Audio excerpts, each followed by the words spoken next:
the sun because, Charlie, we cannot count. I mean, Felicity says in the northern belt we should expect highs of about 38 degrees Celsius. So it's going to be hot. Come on.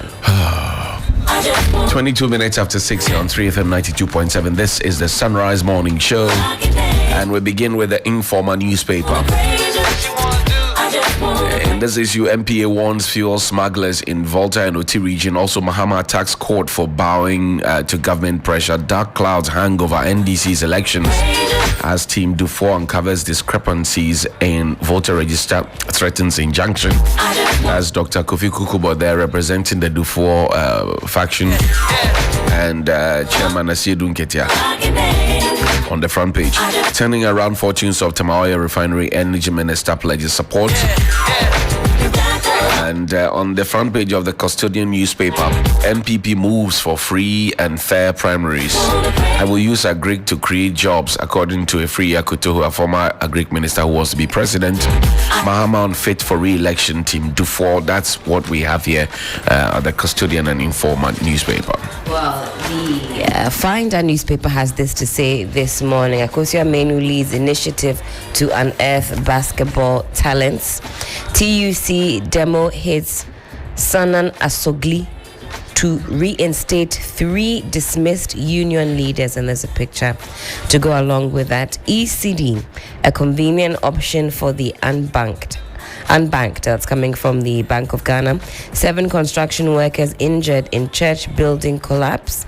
Ensure the true value of assets. NIC, that's the National Insurance Commission, cautions against over and under insurance. The new publisher, this headliner is, well, Team Dufour to NDC disqualify that alcoholic candidate full of scandals and corruption. How would that?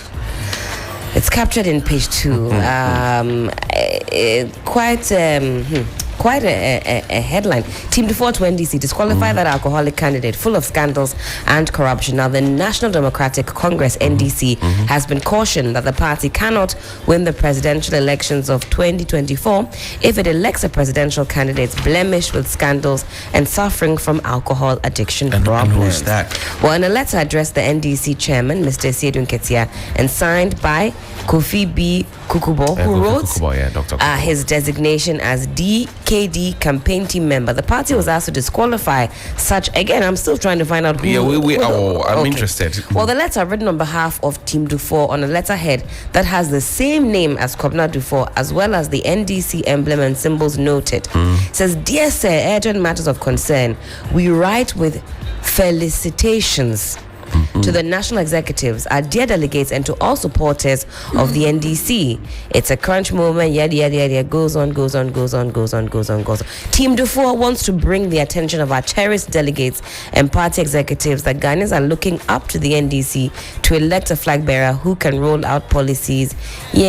Goes on and on and on and on. In the current times in which we are, we require that we do not elect a flag bearer with serious alcohol addictions." And to be very honest, the letter ends without telling us who they are alluding to. Innuendos and accusations and all. It's a complete waste of our time. I don't know why this is carried on. It's a complete waste of our time. Let's move on. The questions that will come up, I mean, is particularly as Dr. Dufour, John Mahama, Kojo Bonsu, they are the 3 in the NDC flag bearership role.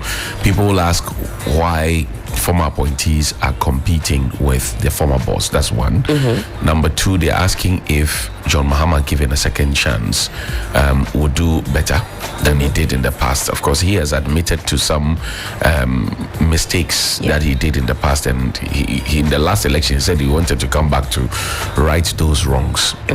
Well, the MPP at the time said that, well, this is not an opportunity for you to come in. It's not a remedial school there. Come and take your exams all over again, please. As you fail, you fail. You know, but he says he wants to come back to fix that. So, question on the minds of many Ghanaians and indeed most of the delegates are: will he do better in his second attempt than he did when he had the first chance to do it? Because it was literally rolled over to him when Professor Mills of blessed memory passed, and then he also fought the campaigns in 3 months, and then he became flag bearer. So people asking that, second question people are asking, that in the last primaries, Professor Joshua Labi, Spio Gabra, many others competed in Kojo Bonsu as well, who were his, appointees in the past. The question is that, will they do better if given the opportunity? As opposed to John Mahama being given the opportunity. That's one. Yeah. And number two, will, for example, a Kojo Bonsu or a Kwabena Dufour do better than what Professor Alabi did? Because Professor Alabi came second in that primaries. Would they do better than whatever performance Professor Alabi pulled off in that primaries? So these are questions that are coming up. I don't know if the injunction has been served yet. We're not too sure about that.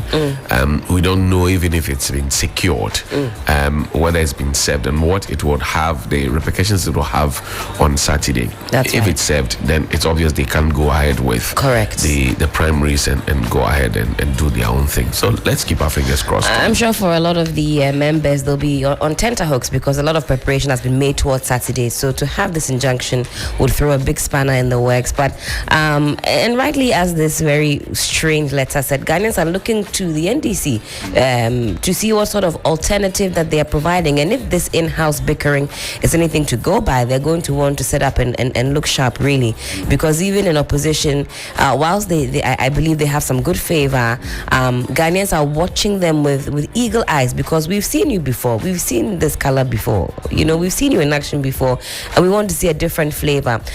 This headline is unfortunate. Let's move on. The New Publisher also has this to say. Well, I think there's something on page 3 of the Custodian newspaper where it says the eligibility and credibility of former President John Dramani Mahama for the 2024 general elections have been vehemently questioned by some members of his own National Democratic Congress ahead of the party's presidential and parliamentary elections. NDC has set 13th of May. Okay. However, Mr. Mahama's decision for re-election has triggered stiff opposition from camps within the various political parties, including the NDC, with recent resistance emanating from the camp of Dr. Kwabena Dufour DKD. In a letter dated 7th May 2023, which was addressed to the NDC General Secretary and the party delegates team, Dufour strongly opposed the decision of the party to consider Mahama's participation in the impending presidential primaries. The letter, which was signed by Dr. Kofi Kukubo of the DKD camp, highlighted reasons for which Mr. Mahama should be disqualified from the primaries, insisting the former president is riddled with corruption, and he also goes on about his bad leadership of the economy and all of that. I was looking for whether or not to find, because it's the same individual who's supposed to have written this letter. So I was hoping that, because they're talking about alcoholism and all of that, I wanted to be sure if he would be bold enough to have mentioned it here, but I didn't get that indication in this particular one. There's a famous actress in the stage. She says, if you don't mention my name, keep it in the playground. Yeah. Keep it in the playground. Stop joking. But the point is that it's a democracy. I mean, so what do they mean he should not be considered for the elections? Again, it comes back to what I said. People are more interested in some individuals' personal dealings as opposed to the national picture and the national agenda. That's what I think we're missing as a country. We're more interested in, okay, Helen, she has 2 boyfriends. We're interested in that. How that improves the GDP, or how that reduces inflation, or how that puts money in your pocket, I don't know. But people are interested in that. Look at what's happening with Professor Dominic Fobi. Maybe I'm looking for Alomo Jata first. In fact, he's even pictured here on the front page of the New Publisher. So people, first of all, that he has 9 wives. This is his 9th wife, and he's going to marry, first they said 27. Now we know that the lady is 31, and he is 80. Former education minister, former member of parliament, and so what? This is his personal decision. Well, people say the lady is grabbing valuables and not sticking with values. We have way too many problems to focus on this. The man is interested in going ahead with his life, and yesterday I came across something while I was trying to find out. There's something called Shunamitism, and Shunamitism is a practice of an old man sleeping with, but not necessarily having sex with, a young virgin to preserve his youth It is considered an esoteric youth enhancing method. The rationale was that the heat and moisture of the young woman would transfer to the old man and revitalize. Well, the proof is in the pudding. He's a newlywed, so we'll go and check back with him in another year's time. See how vibrant and youthful he's looking. I'll be out.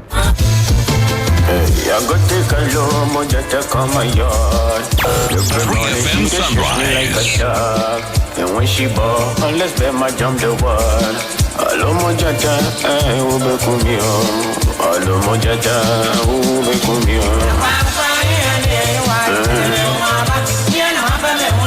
Biamo pe, biamo kanyeme. Alo mojaja, udo yabo medam.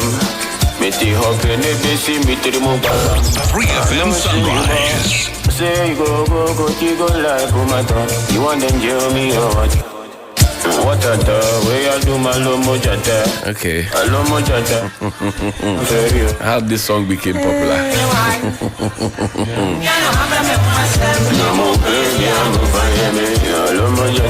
Sorry, what is your perturbation? Yes, I think that Ghanaians and, as a matter of fact, humans, we need to mind our own businesses. Mind your business. Because I think that Professor Phoebe is blessed. Because at his age, if he's able to get for himself such a beautiful maiden, that man, see now. So the young people are lazy. You see, no, it's not that young people are lazy. Or then their pockets are not deep. Yes, and this lady has class. Oh, here you. Those who think that she's a good digger, please, you are getting it wrong. Oh, here you. Yes, oh, here the pa. Oh, here, you're what we are seeing, and fire by you here.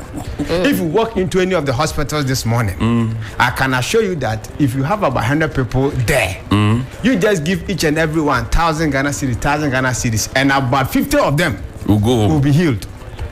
In Jesus' name. So you see, when you made some allusion to some biblical something, the Shunamitism. Yeah, Shunamitism. Yeah, if you read 1 Kings chapter 1, verse 1 to 4-5. So for Mommy Helen, will talks find that about verse for us. A certain king who was at his old age, and the king was feeling so cold to the extent that no matter what they did for him to keep him warm, light soup, everything didn't work. You see this heat that they normally, right. They put Firewood, blanket on him, everything. The man was still feeling cold. Helen, do you have the quotation for me? Hey, please, First Kings then. 1 Kings chapter 1, verse 1. Verse 1. Going. Who is Adonijah? Adonijah. Adonijah. Is the son of David, right? Yes. Yeah. Yes. So- okay, it's here. Okay, 1 Kings 1. 1 Kings 1. Okay. When King David was very old, he could not keep warm, even when they put covers over him. So his attendants said to him, "Let us look for a young virgin to serve the king and take care of him. She can lie beside him, so that our lord the king may keep warm." They then searched throughout Israel for a beautiful young woman and found Abishag. Shunamitism, and brought her to the king. Yeah. The woman was very beautiful. She took care of the king and waited on him, but the king had no sexual relations with So her. just the breast. Yeah. As she held the king in her bosom. The breath and the moisture. Yes. It warmed the king. Yes. Oh. So please allow Professor Phoebe To live long. enjoy and allow the lady to enjoy her marriage. You see, all these ladies, our wives, Yes. on our wives. Those of us who are even young guys and married. Sometimes we travel like a month. Not that we have traveled outside. We are in the house. But yet for a month, a whole month, nothing will happen. I get in the point. So Prof now he has time. You have to be explaining. Prof, you see, yes. It's okay. It's in the morning. It's So okay. Prof has time. Bye-bye. He has money Bye-bye. to spend on the lady. Let them He enjoy. has time and money. Good morning. I got take a lomo jata come my yard. 3FM Sunrise. Kiss me like a dog. And when she ball, let's bet my jump. Oh Lord. Hello. Ghana. Hey. What else do we have there, Helen? Well, Professor Phoebe here on the front page of the new publisher. My sweet new wife is 31 years old. Well, congratulations to the newlyweds. Professor. This one quite worrying. FBI finds killed man's stolen Maserati in Ghana. The FBI did their tracing and found the car in Ghana. They've taken fingerprints at the timber ports. I'm sure we'll be getting an update on that case. But lastly, the Republic Press this morning, Dufour sheds more tears as mosquito rubs salt in his wound. Church building collapses at Botiano. We know some 7 have been injured. NPP can't sponsor me to destroy my NDC. That's Dufour responding. And borrow from treasury bills to pay our coupons. Pension bondholders there, they've resumed the picketing because they haven't received they have been given a raw deal by the finance minister. Absolutely. And this is why you give them reason not to trust them. Yeah, and this is why when they wanted confirmation that in fact they were exempt and things would progress as normal, people were saying, well, why are you still picketing? Why are you here? Because they knew who and what kind of issues they were dealing with. That if you don't pin down the finance minister to get things said in writing, you could find yourself wondering, and this is a case where they have been exempt, things should progress as they normally would, and that is simply not the case. We are in serious times. But again, lastly, on the Republic Press, Ghanaian woman 31 who helps people with sickle cell stabbed to death in the UK. Very sad one. Then she's pictured on the front page. Well, it's unfortunate. I don't know. Within this short period, about 2 weeks or so, we've had too many buildings collapsing. And all the time you see the engineers and the architects rush there to go and tell us what exactly the issue is. Is it a case that people are not patronizing their services, the service of the professionals, to be able to deal with these issues, or people are not just interested in paying for the right services? They want to cut corners, because yesterday the initial assessments showed that the concrete was porous. Concrete was porous. What we saw in Medina, we're trying to hurriedly build a story building in 3 weeks. It takes 21 days for concrete to cure and heal, as they say it. So I don't get this whole, and it's becoming one too many. Why Sametepe, who is the convener for the set of engineers, said that, look, he thinks that there was no supervision. And that's a very serious thing to do. Very serious. Can you imagine if church service would have happened yesterday, according to the church's own billboard, and that people had gathered in the church at 6 p.m. to pray to God, and then the building had come down on them? Can you imagine? This was during the day when maybe 7 church workers were in there trying to do their own things. And then 1 person got critically injured. The other 6 trapped but were rescued and all of that. But can you imagine if church service was happening in there? This has to start to serve as a deterrent. Exactly. This issue of cutting corners. And I recall when we discussed this issue last week, we talked about even getting correct supervisors for the job, getting not just an uncle of yours to go and, as they say, throw your eye there. Just go and throw your eye there and see what's going on there. Foreman, unofficial foreman. Porous concrete, that's very worrying. Is it a case that it wasn't given enough time to cure? Is there a reason why we're moving with such speed on projects that we take our time on? I honestly think that there's a certain perception, and I always come back to what constitutes the success criteria in this country for many young people.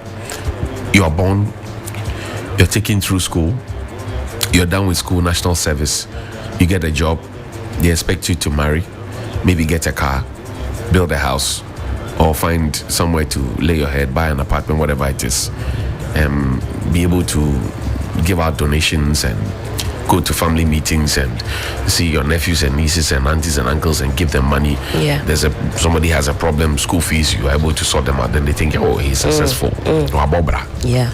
If you're not able to do all of those things, then you are a failure. So the individual who is able to do it, no matter how they got the money, they become the hero of the family. And I think that that's wrong. The same thing that we have taken of, so who can build the fastest? But there are rules. I mean, when we were growing up, we saw buildings coming up. Sometimes you see the concrete is left to heal even beyond the 21 days for it to heal and cure properly. They come and assess it. If there are any, things they have to do. But now the engineers are telling us about porous concrete work. And if anybody has an appreciation of how these concrete works are done, you would usually have the casing, right? Or if you like, the wawa board or whatever it is. And that will be around the column, the iron rods that are put in force. And then underneath, they'll have what they call the mat, another set of iron rods that are put together like a mesh. It sits on it. And then the concrete is poured onto it. The metal is supposed to be in the concrete. So when the engineers say this is porous, it means that they didn't have the full complement of the concrete or the mix of sandstone and cement to be able to cover the metal.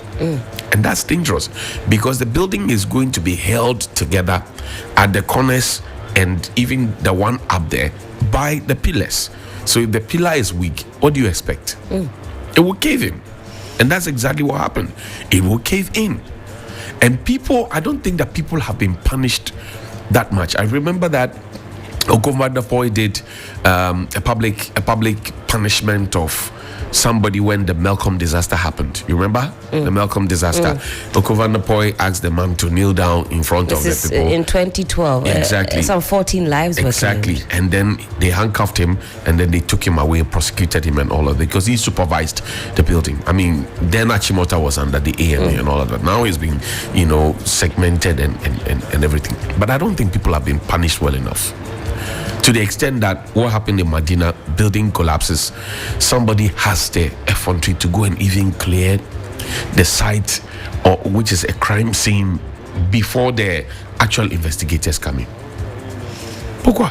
Not good. Well, page 4 of the Finder does carry that story and it adds on that between 2012 and 2014 alone, just those 2 years, 4 major building collapses were claimed, that claimed a total of 19 lives were recorded. The Malcolm building collapse near Chimota in 2012 claimed 14 lives, whereas the Grand View Hotel building collapse at Niboy Town in 2014 recorded 4 deaths.